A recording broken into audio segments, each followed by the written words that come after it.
Vampires in video games are often one of two types. Either you are the bloodsucker or you are food for them, with very little overlap.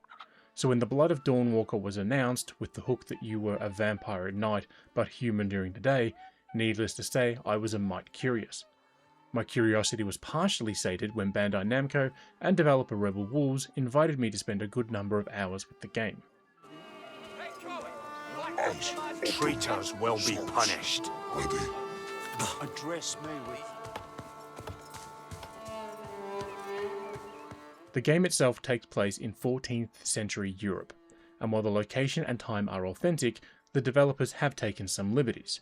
I mean, the game has vampires after all. In the game you are Cohen, the eldest son in your family, and your life was nothing but bloody conflicts and a little thing called the Black Death. All of that goes away when a coven of vampires led by Brensis move in and they protect the people and the land. They just ask for a little tax, paid in blood. But Brensis has no desire to put up with anyone who is too weak to donate, with those that are too weak simply killed. Cohen's mother is in that position, and when she is given one more week to get better, lest she die, Cohen and the other men of the village rise up to fight back. In the chaos, Cohen is turned into that which he hates and discovers that his family has been taken by Brensis, and he now has 30 days in which to get them back. How about Petronius? An interesting fellow, this one. What does he write about? Oh, the usual. Gods, heroes. Love, too, sometimes.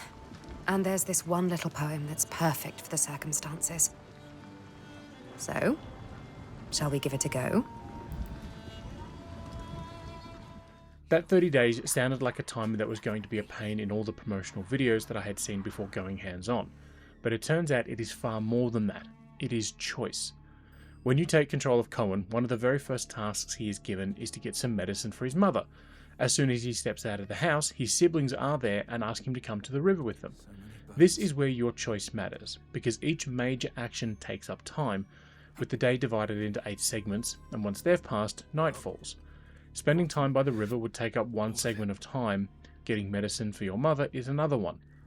What this means is that when you have a few choices ahead of you, your decision on which one to focus on is going to be yours alone and will impact how the story is shaped. Some events may take more time than you have available as well, especially if one is going to run into the night. But don't worry, the game will let you know if that is going to happen.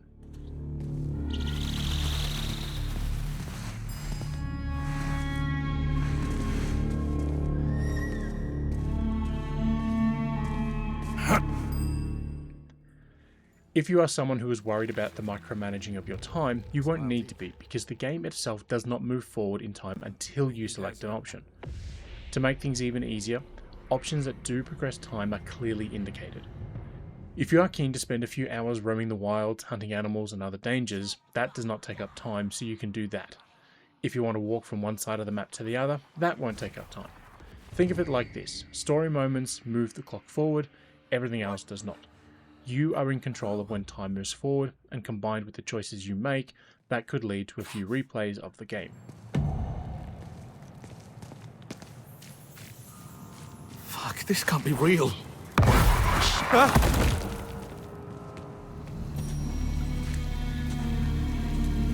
Who goes there? It's him! Oh, shit! Let me through now! Of course, the biggest draw for the game is that of your vampiric self, which comes out at night, and once it does, your abilities shift. There are some core parts like sword fighting that happen in both, but at night, you can transform into a wolf and run faster. There are a few skill trees that you can explore, and depending on how you fill them out, your abilities will change.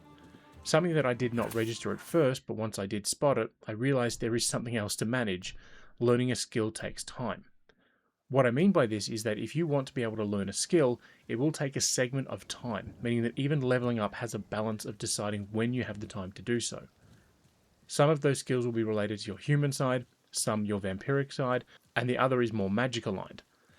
As I mentioned before though, fighting is an option in both forms, and going in I assumed that the game was going to offer a sword play system similar to that of The Witcher 3 Wild Hunt, especially given some of the developers came from making that game. The game actually offers up something special: omni-combat. The game lets you fight by hitting the attack button, but just attacking uses stamina. Omni attacks, however, require you to push the left stick in the direction you want to attack from, which does not use stamina.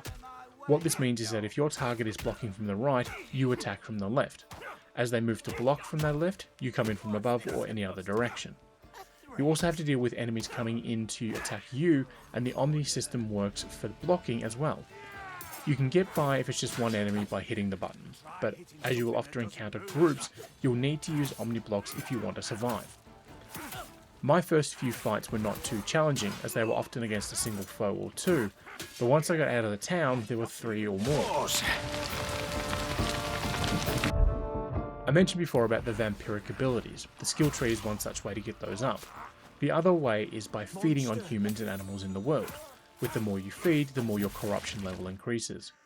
While you can get by on feeding off of animals, humans are larger and therefore contain more blood. It is up to you if you want to use them. If you do feed on humans, there are levels you can do. A small feed might leave them dizzy, but a large feed would leave them dead. If you try to go for a large feed on someone who is not alone, you might be stopped. So again, the choice is there. Regardless of how you feed, as you do, your corruption level increases, and in turn gives you more points you can use to unlock special vampiric abilities. These are different to your main vampire skill tree. With the higher your corruption gets, the less of yourself you become. So like the story, skills and combat, you have the choice on how you want to proceed. Address me with respect. You will address me by my rank. Now, the Blood of Dawnwalker is an open world game, and while the world was limited in our hands-on with it, we were not isolated. Much like any other open world game, there are towers to climb, but they act more like the ones from Breath of the Wild. You need to spend time at the top looking for points of interest, and only then will they be added to your compass, giving you a direction to head in. The world has people going about their days, animals both friendly and not moving about, and there are some dangers that are best left to the shadows. What was that? There was one time when I encountered someone that I thought was a bad guy, but they were wandering in a swamp, and as my health was low, I opted to stop by for a bite.